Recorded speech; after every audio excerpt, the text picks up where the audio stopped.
Saudações a todos, bem-vindos a mais um Blockbuster. Estamos de volta. Eu costumava falar isso muito, parei, agora estou voltando a falar. O nosso último episódio foi sobre Missão Impossível. A gente ficou devendo um episódio de The Last of Us, segunda temporada para vocês, mas por inconveniências da vida a gente não conseguiu ir fazer, o que foi bom, porque senão a gente eu ia despejar o meu ódio por essa temporada aqui e vocês iam ter que ouvir. Então foi melhor assim. Fica o nosso dedinho de prosa aqui sobre o que a gente achou da série, né? Você como adaptação achou fraco e eu como série normal achei preguiçosa. Eu achei terrível em tudo quanto é aspecto. Não é, assim, Madame T é pior. Mas realmente é muito ruim. E assim, valia um pouco de conversa pra falar sobre, mas não deu, tudo bem. Fica aí no imaginário de vocês o que será que a gente achou da série. E já adianto que o problema não é a Bella Ramsey, o problema é outra coisa. Chama Craig Mazin. Eita. Enfim. Mas, enfim, estamos aqui hoje pra falar. A gente veio de um episódio de ação, de uma franquia, e estamos aqui pra falar de outra. Exato, mano. A gente veio de uma franquia que é a maior, sim, do cinema, né? A que todo mundo gosta, mas a gente veio pra uma que veio revolucionar o jeito da ação do cinema Sem atual, dúvida, né? Cara, a gente veio pra falar de um filme de John Wick. Bailarina é o nome dele. Protagonizado por Ana de Armas, e a sinopse oficial é a seguinte. Eve McCarro é uma assassina treinada nas tradições da organização Ruska Roma, que sai em busca de vingança após a morte de seu pai. E assim como todos os John Wicks, é uma sinopse de uma trama bem simples, né? Que é o gostoso de se assistir esses filmes, é mais ação. É, sem dúvida. Eu acho que e a forma que é executada, né? Esse vai acabar sendo o argumento mestre dessa análise aqui. E esse é o segundo spin-off do universo de John Wick. Não precisamos lembrar do primeiro. E é o primeiro em longa-metragem, porque o primeiro spin-off, de fato, ele foi uma minissérie. Ele foi uma minissérie no Prime Video, né? Lançada em 2023, chamada Continental, né? Ou Continental, que recebia o mesmo subtítulo aqui também, né? Que é Do Mundo de John Wick. E ele, nesse primeiro spin-off, nessa minissérie, ele conta a história do Hotel Continental, que o John Wick tanto visita nos filmes, e do Winston, que é o gerente do Continental dos Estados Unidos lá, né? Que assim... 2 dedinhos de prosa sobre essa minissérie? Podre, horrível. Nossa, horrível. Mas muito São ruim. 3 episódios de 1 hora e pouca, né? São 3 filminhos, basicamente. São 3 filminhos e o Mel Gibson atuando o que ele não sabe. A única coisa boa dessa série é a primeira cena, que é a única coisa que eu lembro visivelmente dessa cena, que é aquela cena... Eita. Aquela cena que ele entra no negócio, tá tendo festa, clássico de John Wick, sabe? Sim. Aí ele tá entrando, aquela cena que ele até chuta um cara, que ele atravessa a parede, quebrando. Essa cena é a única coisa que eu lembro dessa série. Mas até isso que você falou, que é o grande mérito de John Wick, não tá presente nessa série. Não são muitas cenas de ação, e tudo bem se não fossem mesmo, mas as que tem não são tão bem coreografadas. Não são tão bem coreografadas quanto as de John Wick e quanto as de Bailarina aqui também, né? Sim. Que, inclusive, ó, eu fiz questão de colocar ele aqui. Ó. Porque a própria Lionsgate, a própria... Não, Paris Filmes é aqui, né? A Lionsgate mesmo, né? A própria Lionsgate faz questão de que o John Wick seja mencionado, de que ele seja citado e que ele apareça o tempo todo. Do universo de John Wick, ele tá nos posters, tá nos trailers... Ele é uma grande força motriz desse filme, né? É claro que a gente entende que é uma jogada de marketing. Com certeza. Porque não só fazer as pessoas saberem que esse é um filme do John Wick, mas também eu acho que rola aí uma desassociação, porque se fosse só Bailarina, talvez um certo público, né? Eu vou colocar aqui, talvez um certo público, tipo homens e tal, não se sintam tão atraídos para ver o filme. Mas sabendo que é o Bailarina do universo de John Wick, e aí coloca ele no trailer, né? Coloca ele no subtítulo, coloca ele em tudo quanto é lugar, as pessoas ficam sabendo do que se trata o filme. E fica curioso, né? E fica curioso pra saber e pra ver ele mais uma vez, né? Que a última vez que a gente viu foi justamente em 2023, que lançou a série, mas lançou também o 4º filme, né? E é muito interessante, porque a gente tem essa presença de John Wick, tanto no marketing da série quanto no filme, que é meio que como se fosse uma... Como é que fala? Uma entidade, sabe? Uma entidade, isso mesmo. Tanto que no universo ele é tratado como Baba Yaga, a gente tem essa presença nele. Não, isso foi elevado, assim... Isso foi elevado a muitos níveis, porque a cena que explica o nome dele lá no primeiro filme, que inclusive eu acho magistral, exemplo de cena cinematográfica, né? Que é o cara falando aos poucos enquanto ele vai ali quebrando o chão e pegando as armas e tal, eu acho sensacional.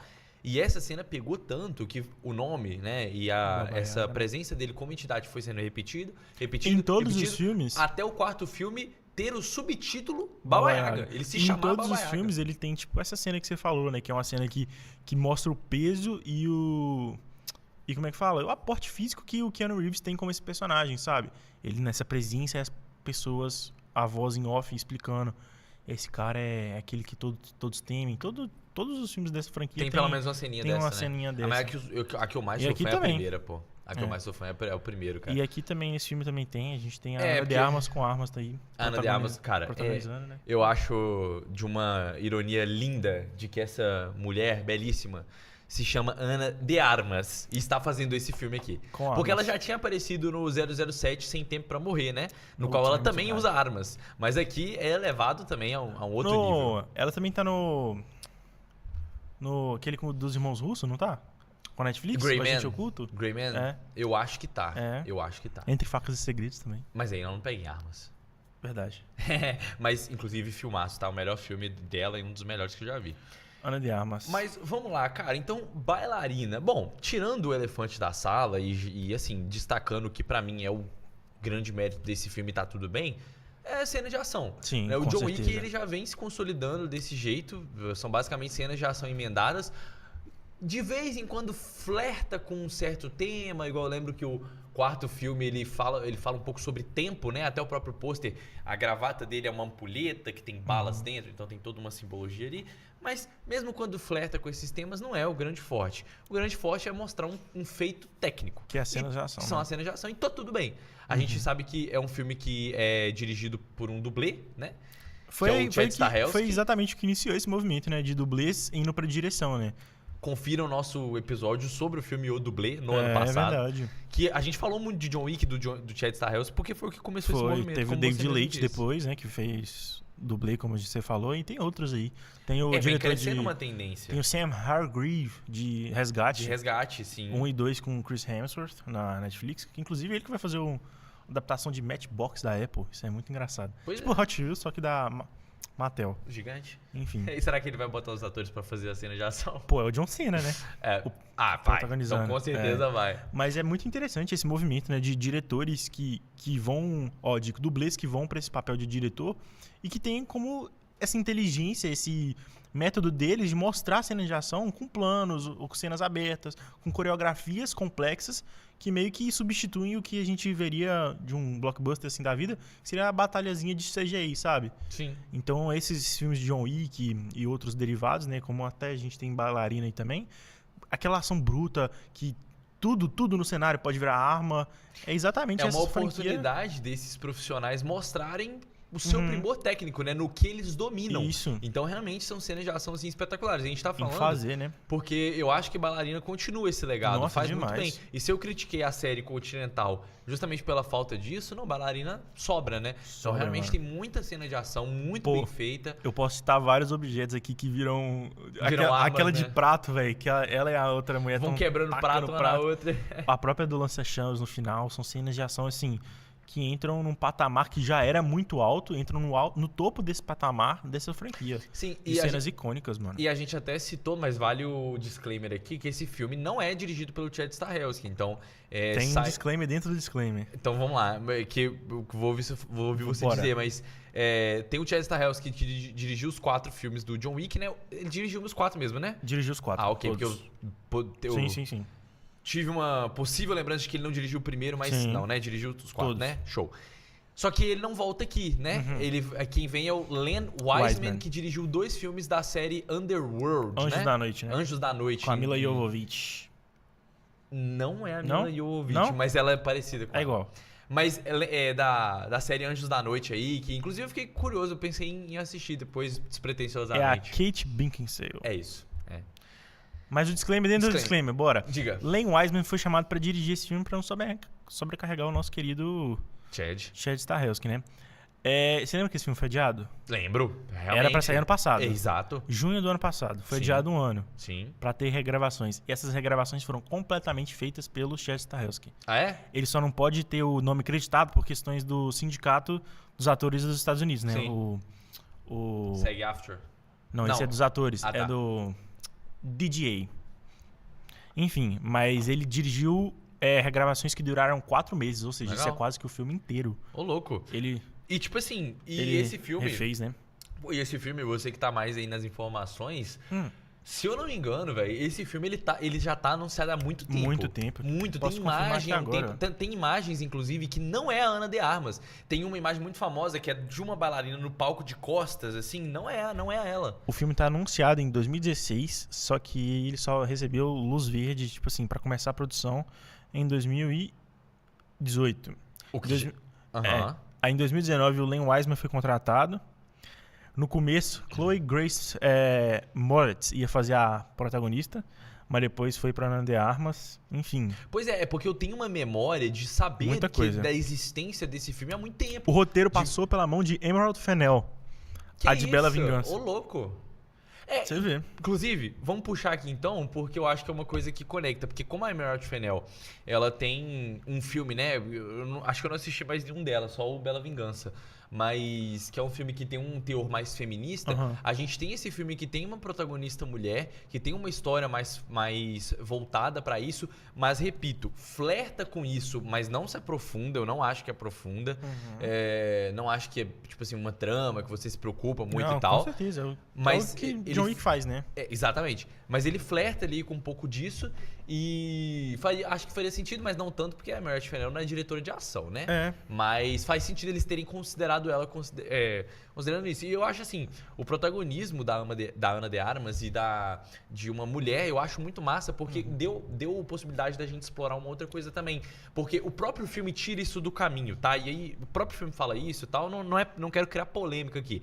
Mas o homem vai ter a força bruta, né? Então você vê o Keanu Reeves ou qualquer outro filme de ação com um homem que vai partir mais pra força bruta. Né? Só que quando você se trata de uma mulher, e aí como eu falei, no próprio filme a protagonista é incentivada a isso, buscar outras formas. Às vezes trapacear, então usar do ambiente ao seu redor a seu favor, entendeu? Não lutar com as regras, enfim, ela usa o olho, né? Chuta o saco, então morde, exatamente. Então usar dessas outras técnicas e isso abre um leque criativo muito grande, o que é muito bom, que a gente vai ver uma coisa diferente. Ela usa muito o cenário, né? É uma coisa que o John Wick fazia pouco, mas é exatamente isso que a franquia também, como é que fala, estabeleceu, né? Esse negócio de usar o cenário como ambientação pra ação e que impacta na história. Esse filme a gente tem... isso é levado à enésima potência, sabe? Sim. É o que a gente falou no começo da ação bruta, mas isso, inclusive, é o que você falou. A protagonista é incentivada a lutar com uma mulher, assim, porque é exatamente isso. Ela sempre será menor do que quem ela vai enfrentar, porque ela tá num ambiente de luta, num mundo de assassinos. Sim. Em que a enorme maioria são homens, como a gente vê no próprio filme. Enfim. E o tamanho físico, né? Então, tipo, ela vai ser uma pessoa menor, vai ser mais fraca ali e tal. Então, ela é pra ela usar o que ela tem a seu favor. E eu acho isso genial, porque você, repito, abre um leque criativo muito grande, permite cenas de ação muito legais, muito inventivas. E eu elogiei isso muito no Missão Impossível, que é muito inventivo em coisas situacionais. Então, você tem... não necessariamente um combate corporal, mas você tem situações muito criativas que vai propondo ali. Aqui é luta corporal, é isso que os filmes do John Wick propõem. E a partir desse elemento dela ser uma mulher, você abre, assim, muitas possibilidades. Eu achei que isso foi muito bem explorado. E até a própria como é que fala? O título, né? A gente recebe que ela seria uma bailarina, né? Ela tem um pano de fundo, assim, de ser uma dançarina que, na verdade, trabalha para uma organização de assassinos, sabe? Isso é até legal, tipo, falando ao vivaço aqui, eu não tinha pensado nisso. Acho que isso é até legal, tipo, olhar pela semiótica da coisa, de ela ser uma bailarina, dança, arte, né? Como se exatamente matar ou lutar fosse uma arte, fosse uma dança, né? E ela meio que ela se movimenta muito pensando nisso. Até por isso a gente tem umas cenas no começo que ela tá fazendo movimentos repetidos ali, já sofrendo por causa desses movimentos. Ela usa muito esse tipo pra fugir de muitas situações, sabe? Sim. Ela tá nos telhados lá na última... perseguindo a... Ih, spoiler. Não vou falar. Sem spoiler. Não vou falar. Mas ela tá perseguindo uma certa personagem. Aí ela usa muito esse tipo de dança, de desviar de lugares. Sim. Isso é muito interessante. Pois é. Eu acho que enfim, a gente tá elogiando aqui o filme e tal, e realmente merece, mas eu acho que o filme ele peca pra mim quando ele vai pro viés mais emocional. Por quê? Beleza, John Wick sempre foi sobre as lutas, como eu falei, não tem muitos temas aprofundados e tal, mas sempre tem uma história que conecta, né? Assim como, né, a gente não tá vendo uma sucessão de vídeos de luta, a gente tá vendo um filme que tem uma linha narrativa. E a linha narrativa dos filmes do John Wick, vamos pelo primeiro, é uma jornada de vingança, assim como é aqui. É a mesma, é uma jornada, não é a mesma, mas é uma jornada de vingança. E assim, eu tava até conversando com um amigo meu lá no Instagram, que a jornada de vingança do John Wick, ela já nasce diferente por se tratar de um animal. Você sabe que o psicológico do ser humano ele já mexe um pouco mais quando se trata de um animal, assim, de um animalzinho. Vi de filmes de cachorro aí que fazem o ser humano desidratar. Mas ela também é uma vingança contínua. Então você vê o que acontece com ele ali de ruim e ele já vai atrás. No Bailarina, você tem o quê? E isso no próprio trailer, né? Vai mostrar a infância da protagonista, time jump, né? Então vai ter um time jump, vai mostrar o que aconteceu na infância dela. Na sinopse fala também, né? Então vai mostrar na infância dela, depois ou seja, passa um tempo pra aí ela querer começar a buscar vingança. Então eu não me conectei. Eu acho que eu não me conectei. Até por isso esse filme cai um pouco. Depois a gente vai falar também sobre onde ele se encaixa na franquia pra nós. Mas por isso que eu fiquei um pouco assim. Porque eu não me conectei. E aí no John Wick eu me conectei muito rápido. Sim. E a partir daí, quais que são as histórias? São consequências dele ter voltado. Porque era isso, né? Ele era um assassino aposentado, buscou vingança e teve que voltar pro mundo. E aí os próximos filmes são ele lidando com isso e tentando sair de novo. Consequências dos outros, né? Tipo, o 2 é consequência do 1, o 3 é consequência do 2 e o 4 é consequência do 3. Perfeito. Exato. E aí, como é uma linha narrativa que vai indo, no 4 eu já tava conectado, não precisava me apresentar mais nada. Não à toa o filme já começa... Né? Uma pauleira, né? Dedo no... e gritaria. Só apresentado, tipo, coisas desse universo pra construindo cada vez mais, como é que fala? Mitologia, né? E isso a gente vê muito sendo construído, inclusive aqui em Bailarina. Exato. E aí, esse negócio do lance da mitologia é legal. Vou só terminar aqui, mas é questão do me conectar. Eu não sei como é que você se sentiu em relação a isso. Eu também. Eu não comprei muito, sabe? A briga dela. Eu confesso que, tipo assim, eu acho que nenhum John Wick me conecta tanto emocionalmente, exceto o primeiro, sabe? Sim. Que apesar do primeiro ser, tipo, completamente inovador, ele tem essa questão do drama pessoal do John Wick, né? Mais presente. Aqui é o que você falou, eu penso mesmo. O time jump, esse período que a gente não acompanha o crescimento da personagem, meio que é qualquer coisa, sabe? Tipo, a gente não consegue se relacionar muito. Acaba sendo que foi assim pra mim também. Sim, justo. E é isso. E tem também um quesito emocional que vai voltar lá na frente também, que tem a ver com o spoiler que você não deu. Quase.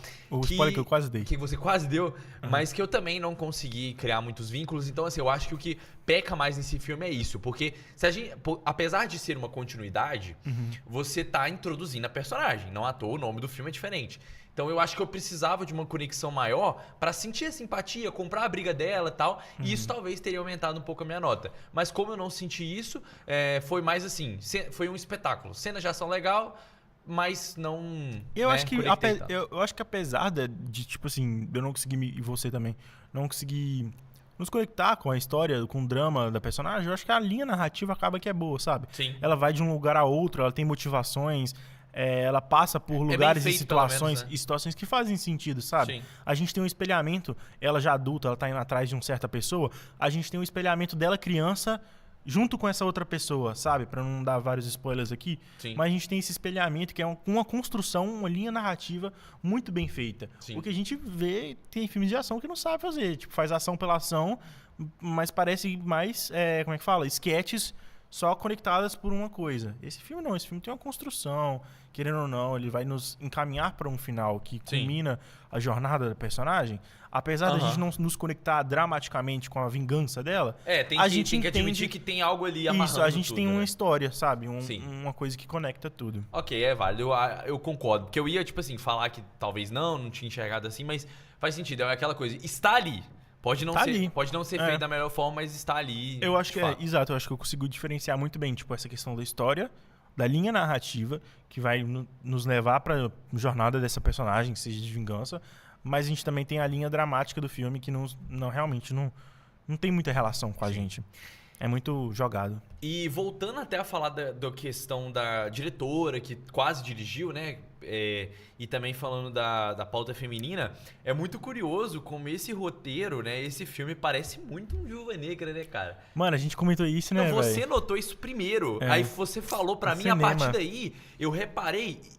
Meus amigos, se você assistiu o filme Viúva Negra da Marvel... E se você tem conhecimento, né, tipo, do que é uma Viúva Negra. Exato. E você vê esse filme aqui agora, é o Viúva Negra bom.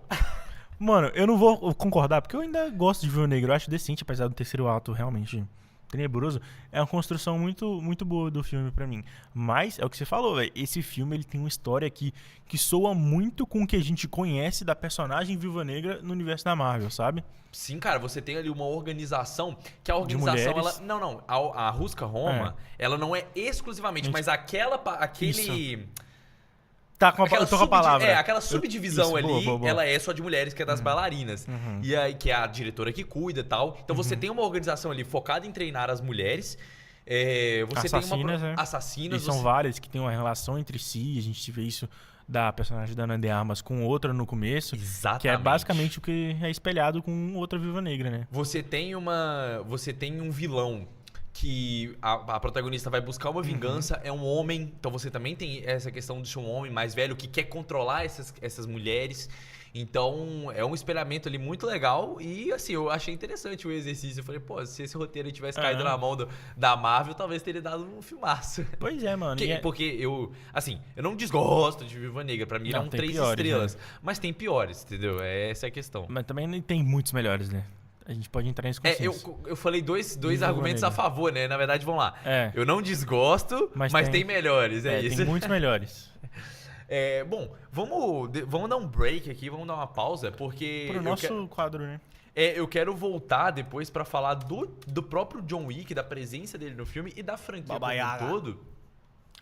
Mas vamos pro do lado de fora, né? Falar sobre o futuro também, isso é muito bom, falar sobre essa franquia, porque tem muita coisa. Sim, do lado de fora é o nosso quadro onde a gente analisa as notas do filme em portais externos, né? Pra gente saber como é que tá a recepção do público e crítica, né? A gente analisar junto aqui. E diz pra gente, Daniel, como é que tá aí as notas? O Rotten Tomatoes, o público, avaliou em 93%, ou seja, 93% das pessoas que avaliaram gostaram do filme. Já a crítica, 75%. No IMDb, a nota é de 7.3 de 10 e no Letterboxd, 3.5 de 5. Assim, tá na média, né? Você vê que tem Cara, tem um pouco acima da média, né? Como a gente sempre analisa isso aqui, você começa a enxergar uns padrões. Você vê que é tipo assim, o público tá interessado em ver tiro, porrada e bomba. E foi isso que eles receberam. Então, o público foi e jogou lá pra cima. Só que a crítica e tal já deu uma caída porque talvez enxergou alguns problemas e tal, mas ainda assim tá uma margem boa. Então você vê ali que tá tudo meiando 7, né? Então tem 75%, no IMDb nota 7. Então você, no Letterboxd 3.5, que é meio que o equivalente a um 7. Sim. Então você tem ali uma média, né? Um pouco acima da média ali. Porque é um filme decente, sabe? Ele cumpre com o que ele propõe e é isso. É um filme ok. Não é um filme ok, é um filme bom. É um filme bom. Um filme bom. Então ele propõe, ele cumpre e é isso. Exato. Lembrando também que as notas são equivalentes ao dia de hoje. Esqueci de falar isso. Que a gente tá gravando esse episódio. Esqueci de falar isso. Eu li na mente, mas esqueci de falar isso. Ou seja, pode mudar a qualquer momento. Mas eu acho que é daqueles filmes que, tipo assim, mano, ele vai conquistando os públicos, porque a gente não tá vendo um John Wick, no caso, um filme da bailarina, pra gente revolucionar alguma coisa na nossa cabeça, sabe? É mais aquele entretenimento de ação bem conceitual que o John Wick nos apresentou, sabe? Sim. Que esse universo nos apresentou. Sim. E isso o filme faz quase que de forma perfeita, né? Sim. Vamos então falar da presença do John Wick, eu acho que é um tema que eu queria muito falar, cara. Que é essa presença massiva dele no marketing, no filme, que ele tem uma presença muito grande no filme, importância na trama também. Eu queria saber o que você acha disso, antes de eu dar a minha opinião. Mano, eu acho que, primeiro, em relação ao marketing, querendo ou não, é muito necessário, porque é uma franquia literalmente criada e construída em torno desse Keanu Reeves como esse assassino sério, que tem o terninho o icônico de proteger de balas, sabe? Então, querendo ou não, se você vai fazer um spin-off, você tem que chamar a atenção, no mínimo, com a presença do personagem, sabe? Então, a Lionsgate corria um risco de não usá-lo no marketing e surpreender no filme, sabe? Sim. Tinha essa possibilidade. Só querendo ou não, isso não ia atrair o público do jeito que a Lionsgate precisa, né? E todo estúdio de cinema precisa. E é um risco. Exato. Mas aí, sobre a presença do personagem dentro do filme, eu acho que não tinha como eles fazerem isto melhor no primeiro derivado de filme, assim, sabe? Eu vejo que era necessário a participação dele. E eu acho que como ele é introduzido numa cena e como ele volta lá no final, Sim. apesar de decisões ali narrativas que são meio questionáveis, eu posso falar isso depois, mas eu acho que a presença dele é feita, construída de forma perfeita, sabe? Então, perfeita mesmo. Do ponto de vista do marketing, eu concordo, porque fazendo a análise, como a gente já fez, tipo assim, você tem um filme que tem o nome de bailarina, que pode não atrair muita gente, e mesmo que atraia, mesmo que seja do mundo John Wick, talvez tenha pessoas que não queiram ver o John Wick. E mesmo que elas vão pra ver uma cena pequena dele no filme, ainda vão pra ver ele, sabe? Então eu acho que fez total sentido, mas eu enxergo que poderia ter sido mais um bait do que de fato dar a importância que deu pra ele na trama. Por quê? Eu acho que quando você faz isso, fica muito óbvio a falta de confiança na sua protagonista, e que eu acho que não precisava. Eu acho que a Ana de Armas segura muito bem o filme. Ela por si só, ela consegue levar muito bem. Eu acho que, apesar de não comprar a jornada dela, ela não é antipática em tela. Então você consegue levar ali. E eu acho que, assim, a primeira aparição dele, perfeita, sublime. Mas a última, eu acho que ele já fica tempo demais em tela. Eles, inclusive, dão um momento de luta só pra ele. E eu acho, assim, que deixa de ser uma participação especial e vira realmente vamos enfiar o personagem ali porque ele precisa estar ali. E aí, não é só o fato dele estar ali pra roubar a cena e tal.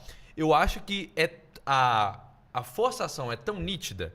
Não acho ruim, tá? Não acho terrível. Mas eu acho que o fato de quererem colocar ele ali a todo custo é tão nítida que eu enxergo um furo de roteiro na história ali. E eu acho que agora vai ser o momento perfeito pra gente poder analisar aquilo que eu comecei a falar com você no final do cinema. Sim. E a gente não terminou de falar depois. Sim. Porque presta atenção, esse filme se passa entre o filme 3 e o filme 4 de John Wick, certo? Recapitulando, qual é o final do filme 3? O John Wick tá no topo do hotel, o Winston dá um tiro nele. Nossa, eu nem sei pra que eu me preocupei com isso, né, gente? O filme de anos atrás e tal. 2019. Beleza. Então, o Winston dá um tiro nele, ele cai do Hotel Continental, quase morre, inclusive. Ele se arrasta e vai até o rei do submundo lá, que eu esqueci o nome dele, mas é interpretado pelo Lawrence Fishburne, né? É um mendigo lá, como é que é o nome dele, gente? Ele tem um nome, é o rei, eu acho que o nome dele é o rei. É o apelido, né, que ele tem lá. Sim. Mesmo. Ele vai até o rei depois de estar machucado e ele declara guerra, né? O filme acaba meio que com o rei falando assim, o que você quer? Aí o John Wick fala, matar todos eles. E o filme acaba com isso, meio que o John Wick declarando guerra. E como que termina o filme 4? Como que começa o filme 4? Com o John Wick, né? Com o John Wick dentro da instalação lá do rei, né? Lá nos esgotos, treinando. Aí ele sai na primeira missão dele, após ele tá voltando do negócio. Né, aposentadoria, da retirada dele pra se recuperar. Sim. E aí ele vai atrás de um chefão lá, da organização de criminosos, enfim. Então você percebe que ele termina o terceiro filme debilitado, e ele vai passar um tempo de recuperação lá junto com o rei, até ele ficar pronto pra sua missão. Só que, em meio a essa situação, ele foi resolver aquela missão com a Eve, né? A missão a qual ele é enviado no filme Bailarina, não faz muito sentido, porque ele estava foragido, ele estava refugiado do mundo de assassinos. Ele ainda estava sendo procurado. Ele termina o segundo filme procurado, passa o terceiro todo procurado e ele começa o quarto ainda procurado. Então, assim, como que ele foi resolver essa missão pra poder... Nesse meio tempo, né? Sabe? Então, assim...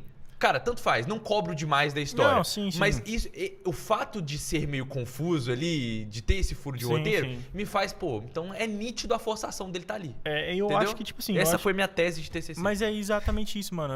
Querendo ou não, é uma falta de preocupação que eles tiveram de explicar isso melhor um pouco no filme. Aí eu até apresentei aquele argumento, né? Que a ambientação é completamente diferente. A gente viu o John Wick sendo perseguido, toda essa história dos 4 filmes praticamente inteiros em Nova York. No Continental de Nova York. Esse filme ele não se passa lá, ele se passa ali na Rússia. Sim. A Rússia-Roma é da Rússia. Sim. Eu até tinha falado Londres, porque aparece Londres em um certo momento lá. Só que ele se passa, ele começa na Rússia e depois ele vai para Praga. República Tcheca. Que é uma ambientação completamente diferente. Quinta série pegou, né? Você começou a rir, pô. Mas Mentira, enfim. Pô, eu lembrei da piada. Tá bom. Mas, pô, tem essa ambientação diferente que pode servir como justificativa. Só que isso não é apresentado de forma decente no filme, fato. Fato. Mas eu tenho outra coisa, e eu juro que eu tô falando isso é só porque eu gostaria de entender. Eu sou um cara que gosta de entender a história. Não, mas é o que eu falei, isso é mal feito pelo filme. Eu tô tentando justificar o que o filme deveria ter justificado. 100%. Mas aí vem outra coisa. No terceiro filme, quando ele vai falar com a diretora lá na sede das bailarinas, inclusive essa cena é mostrada aqui, ele se né? Ele se desassocia da Ruska Roma. E lá no quarto filme, ele vai lá na origem da Ruska Roma, acho que é na Rússia mesmo, pra voltar pra Ruska Roma. Então ele tava fora da Ruska Roma nesse meio tempo. Como que a diretora contratou ele, sabe? Mas aí, até eu mesmo dou uma passada de pano que ela pode ter feito só um intermédio, vamos né? Passar aqui, Passa o pano aqui, ó. Querem uma curiosidade sobre a República Tcheca? Por favor. Que o nome completo é República Tcheca, o nome longo.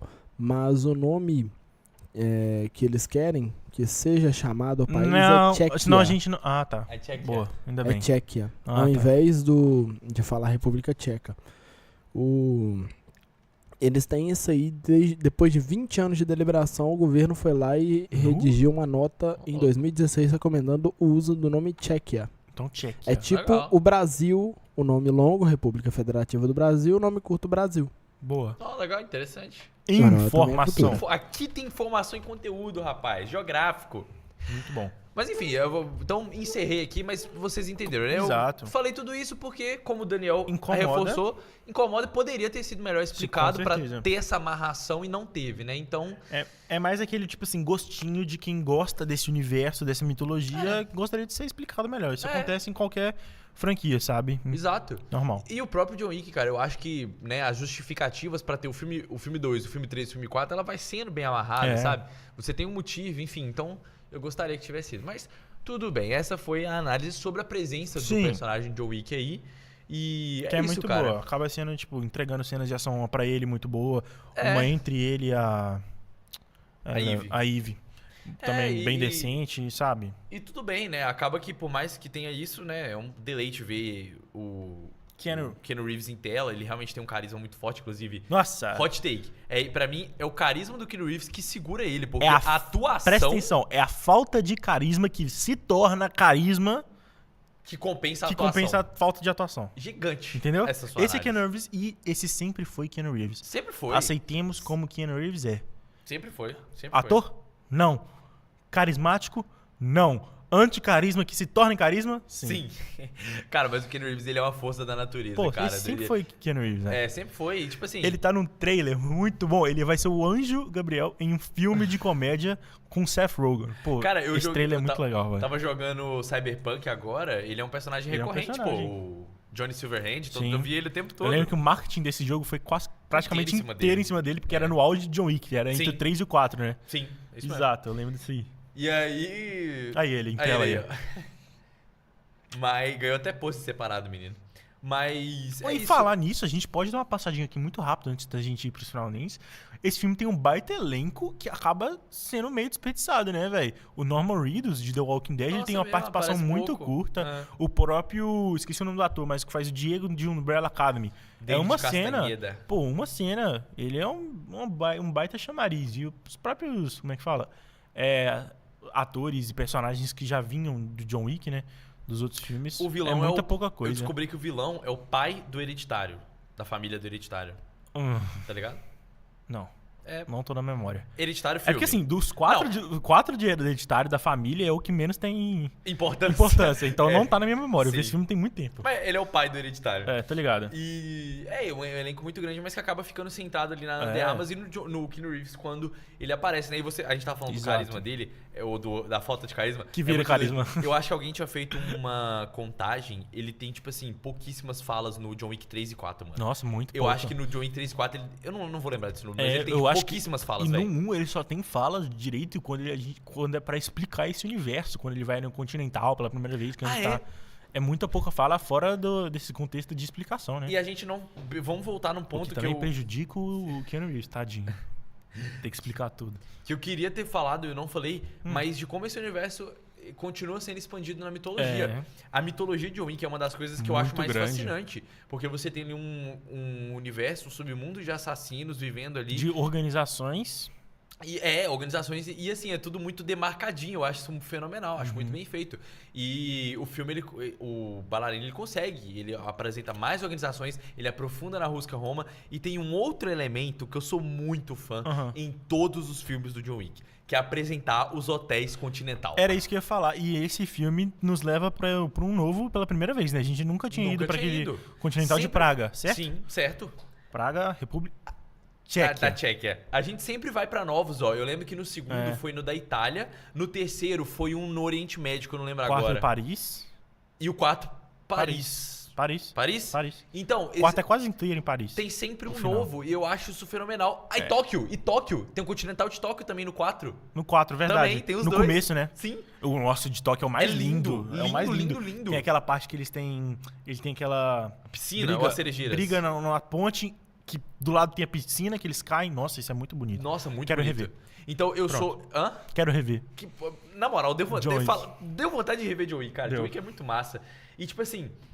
Eu adoro essa mitologia porque você tem uma rede de hotéis feita pra agregar, receber esses assassinos, né? Hospedá-los. E que dentro tem a moeda própria e tal. E dentro desse hotel a gente tem as regras. Regras que todo mundo segue fielmente. E que sempre, cada filme nos lembra que regras são essas. Não pode matar. Inclusive nesse, que eles desobedecem a regra.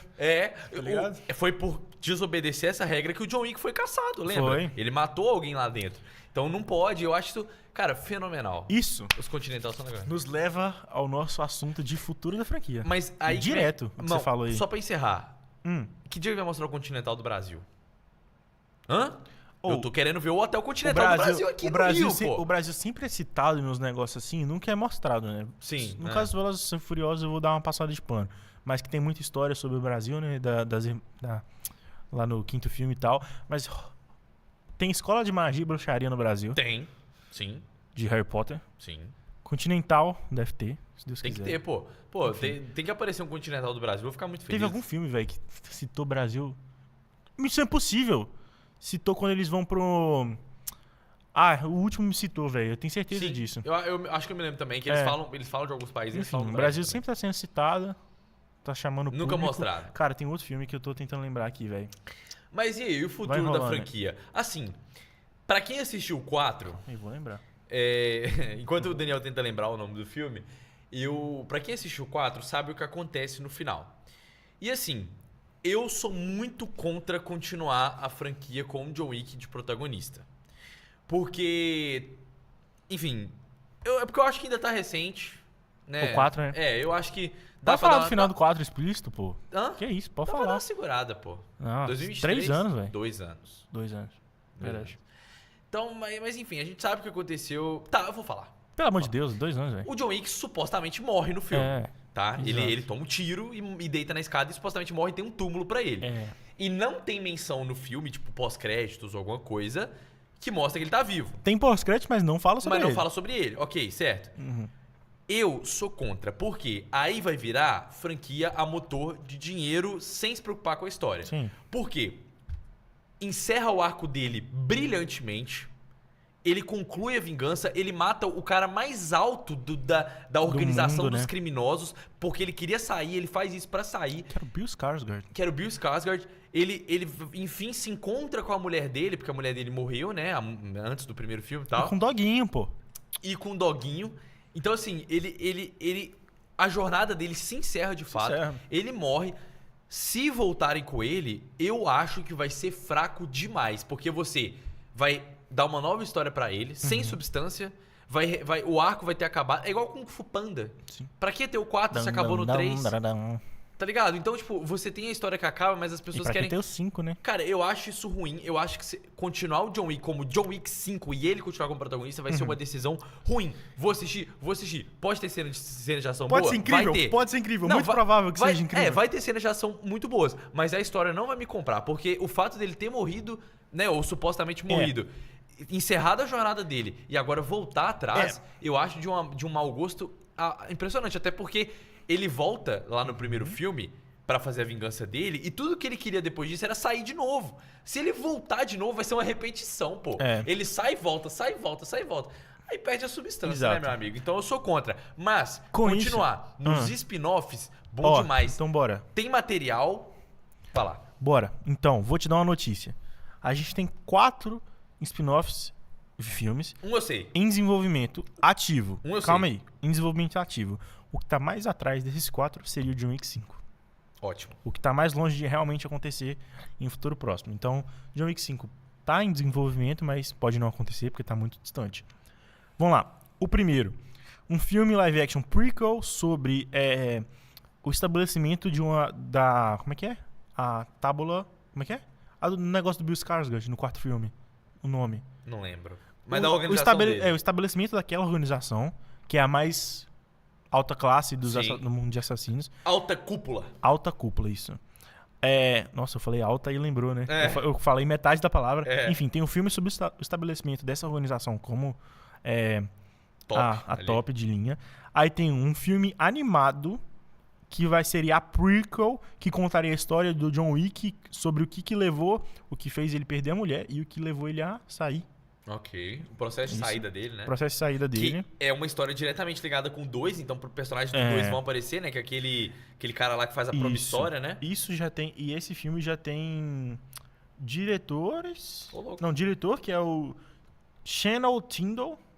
Não conheço nada que ele fez aqui, mas aí já tem o nome. E a roteirista é Vanessa Taylor, que é conhecida por fazer parte da roteirização da saga de adolescentes, Divergente, e também de A Forma da Água, vencedora do Oscar, tá? Na verdade, o filme ela foi indicada. E o último filme, que é o que você sabe provavelmente, que é o Kane, que do cego lá. Do personagem do Donnie Yen, que vai dirigir esse filme. Foda. Também. Esse aí é o que já tá mais ativo. Esse vai começar a gravar esse ano. Já tem essa informação. Dele eu gosto, cara, porque baita artista marcial e o personagem é muito massa. E também. tem uma... É o Demolidor, pô. É um tipo... boa. É um tipo de ação diferente, mas que pode ser bruto igual o maior, uma ação oriental, assim, sabe? Que mistura mais esse estilo esse mundo de assassinos com o estilo mais oriental de luta. Sou fã demais, velho. Então, a gente tem esses 4 aí. Não, mas peraí. É o Kane, o filme animado, o filme da alta cúpula, qual que é o último? E o John Wick 5.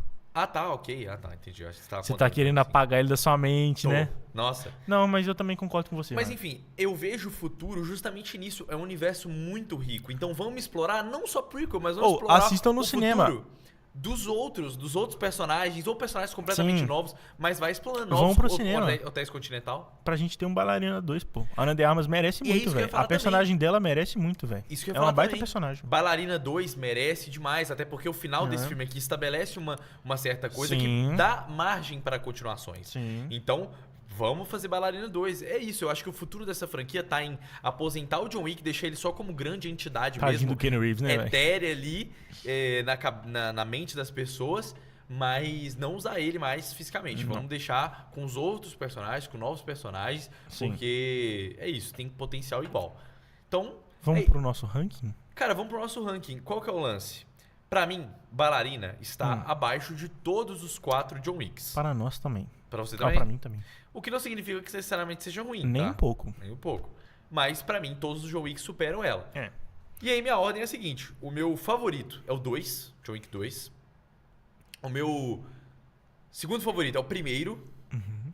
Acompanhei. O meu terceiro favorito é o 4. E o que eu menos gosto, mas também não significa que é ruim, mas é o meu último no ranking. Não é o mais último por causa do Bailarina, né? Mas, enfim. É o 3. É o que eu menos gosto ali. E aí vai vir o Bailarina. Anotou aí a ordem do Ortiz? Agora, lê de cima pra baixo é minha ordem.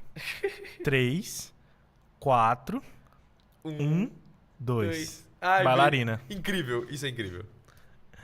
Mas é exatamente isso, mano. Não tem um filme minimamente ruim. Não, inclusive Bailarina.